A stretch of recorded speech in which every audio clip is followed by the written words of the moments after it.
Welcome back, everyone. If you're like us, we hope you're getting too many tomatoes to eat. So we're going to go over a quick tutorial of how to can your tomatoes. So let's get started. So we're going to start here by just dicing up all of our tomatoes. You can see here we're using large tomatoes. You can also do this with cherry tomatoes, and cherry tomatoes we usually just slice in half. Basically, you just want to remove any bad spots off the skin, if there's any blight or bug holes or anything like that, and then you'll transfer this to a pot on the stove. You can see here we're just using a sauce pot, or about a 4-quart sauce pot, and we'll bring this to a boil, and we just really want to break this down. If you're using for salsa or something like that, you can go ahead and blanch your tomatoes first and remove the skin. We've never found this to be an issue, so I would recommend just boiling it, and then you could put it in a blender if you want to make sure there's no skin left. So you'll want to boil it long enough over medium heat, stirring regularly so it doesn't stick to the bottom of your pan, but you'll want to cook it long enough for a sauce for it to be about half the volume you started with. This can take about an hour of rapid boiling, and like I said, stir frequently so you don't get anything burnt to the bottom. And once you've reduced it to the volume you want, you can just can it immediately, but they end up being awfully watery, which makes it harder to turn into something in the future. Next, we're going to go into the actual canning process. So here we have jars that we've already cleaned and sterilized. You can do this by running them through your dishwasher or just hot water in the sink. And you can see here we didn't blend this batch, but you can blend it if you want a more uniform consistency. We like some of the chunks of tomatoes in pasta, but you'll want to use a funnel and fill your jars about 1 inch from the top. So you can see here, we'll just go through and fill them up one by one. And you can see that pot only fills a little over 1-quart jar, so you'll have to boil down a lot of tomatoes to fill up all of your jars. I would recommend trying to can 7 jars at once. You can see here we actually previously boiled down some and then put it in the fridge, or sometimes freeze it and then thaw it until we have enough to do an entire batch, because it's a lot of work to only do 1-quart jar. You can do this, but I would recommend trying to do 7 quarts, or I believe you can do probably double that in pints. Pints you can double stack also. So here you can see too, I'm just spooning it in, trying to keep the edge of the jars clean, and you can just kind of work through this until your jars are all full, about 1 inch from the top. While you're doing this, you may want to have your pressure canner cooker on the stove with your water in it.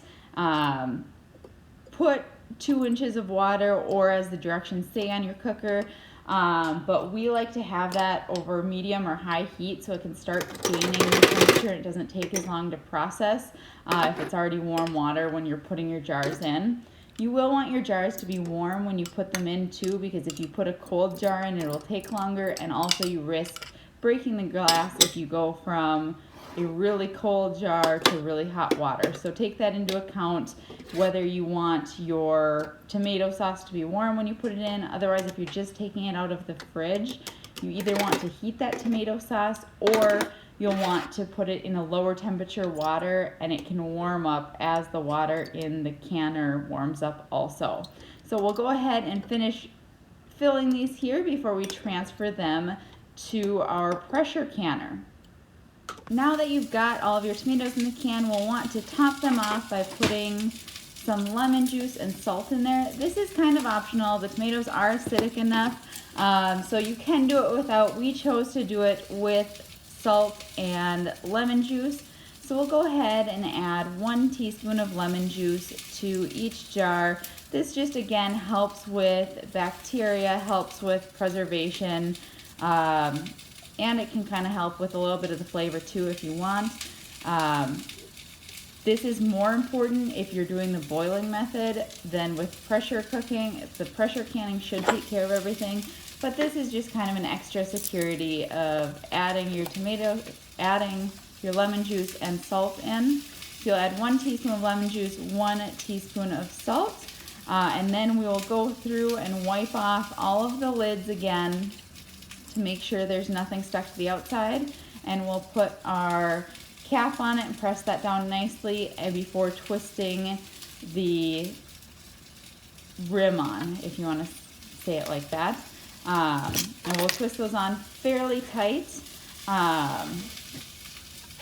And then we'll transfer those to our pressure canner, where you will hopefully have some warm water already going. Otherwise, you can put it in an inch or two of water and then start it.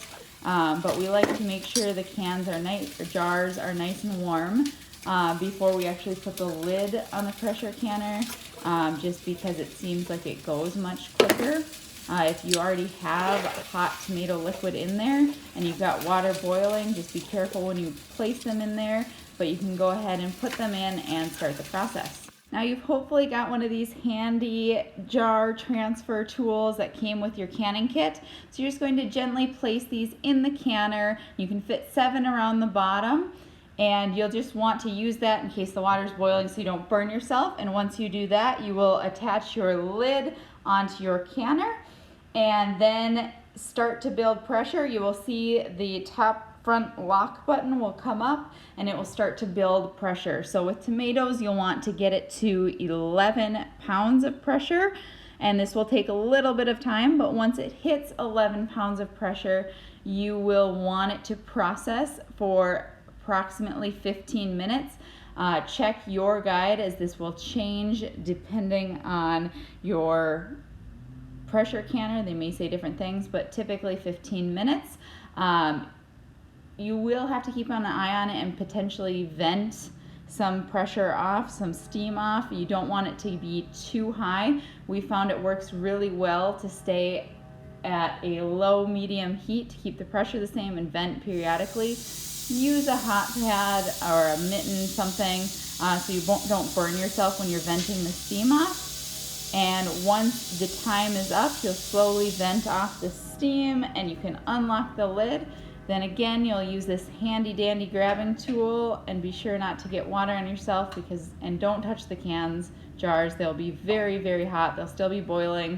So you want to put these on a cooling rack just to cool down. You'll hear the lids popping periodically, and this is just them sealing. Once they've cooled down, you'll want to go ahead and re-tighten all of these to make sure they're sealed, and then go ahead and label them with whatever you put in there and the date, so that you know when you want to use them by. Hopefully this was helpful, and if you like this, leave us a thumbs up and don't forget to subscribe. Thank you.